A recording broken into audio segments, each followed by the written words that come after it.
भगवान जगन्नाथ ने आषाढ़ मास की अमावस्या तिथि बुधवार को 15 दिनों के एकांतवास के बाद पुनः भक्तों को दर्शन दिए।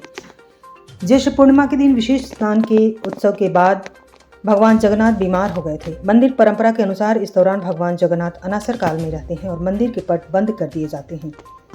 इस अवधि में भगवान की सेवा गुप्त रूप से की जाती है। किसी भी भक्त को उनके दर्शन नहीं होते।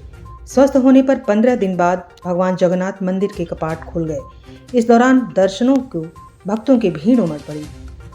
मंदिर के प्रधान पुजारी राधेश्याम पांडे ने बताया कि बुधवार तड़के 5 बजे भगवान को श्वेत वस्त्र पहनाकर सफेद फूलों से श्रृंगारित किया गया और पंचामृत से भोग लगाया गया। इसके बाद भव्य आरती की गई और पंचामृत प्रसाद भक्तों में वितरित किया गया।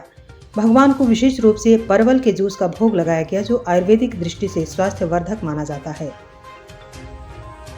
भगवान के स्वास्थ्य लाभ के साथ ही मंदिर में भक्तों का तांता लग गया। गुरुवार को भगवान की डोली यात्रा निकलेगी, जो पूरे नगर में भ्रमण करेगी। इसके बाद 27 जून से 29 जून तक रथ यात्रा महोत्सव का आयोजन किया जाएगा, जिसमें भगवान जगन्नाथ अपने भाई बलभद्र और बहन सुभद्रा के साथ भव्य रथ पर सवार होकर भक्तों को दर्शन देंगे। भगवान जगन्नाथ के बीमार पड़ने की परंपरा के पीछे एक गहन और भावुक कथा जुड़ी है। जनश्रुति के अनुसार माधव दास नामक एक महान भक्त भगवान की सेवा में सदा लीन रहते थे। एक बार वे गंभीर रूप से बीमार हो गए, लेकिन उन्होंने किसी प्रकार का उपचार कराने से इनकार कर दिया। उनका अटूट विश्वास था कि स्वयं भगवान उनकी देखभाल करेंगे। जब उनकी हालत बिगड़ने लगी तब भगवान जगन्नाथ स्वयं उनकी सेवा के लिए पहुंचे। माधव दास के स्वस्थ होने के बाद उन्होंने भगवान से पूछा, प्रभु आप मेरी सेवा क्यों कर रहे थे? इस पर भगवान मुस्कुराए और बोले, मैं अपने भक्तों का साथ कभी नहीं छोड़ता, लेकिन तुम्हारे कर्मों का फल तो तुम्हें भोगना ही पड़ेगा। तुम्हारी बीमारी के जो 15 दिन बचे हैं उन्हें मैं अपने ऊपर ले लेता हूँ।